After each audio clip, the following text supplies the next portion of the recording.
こうした改革の司令塔が去年7月に新設した国家規制撤廃変革省です。そのトップを訪ねました。入り口にあったのがこちらのボード。改革を加速させるため、政府に与えられた一部の立法権が切れるまでの日数を示しています。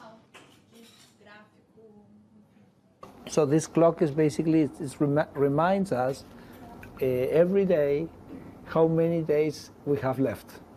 So we want to take the state out from the middle, allow people to be freer, and I think that's also a very important part of the reason Argentina is recovering so fast.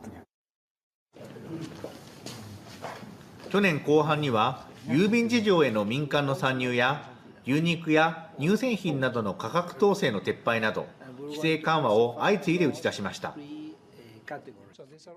机の上にはすでに撤廃した法律の書類とこれから変える予定の法律の書類が積み上げられていました。These are the real files that I took to President Milei in a suitcase. At this point, we've basically done, I would say, around half of all this.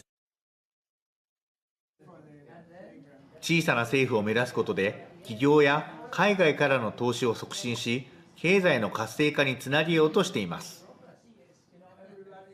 We call that process the chainsaw, okay, which we talked about. Argentina has been a bad student for many years. We're trying to make Argentina as stable as possible. 執務室の入り口に置かれたイーロン・マスク氏の本。シュツルツネッガー氏は自分たちの政策がトランプ政権による支出削減策の参考になったのではないかと考えています。I think certainly President Milei explained to him what we were doing here in this Ministry of Deregulation, and it maybe have been the case that it inspired Elon Musk to say, okay, let's then try to do this from the government also in the US.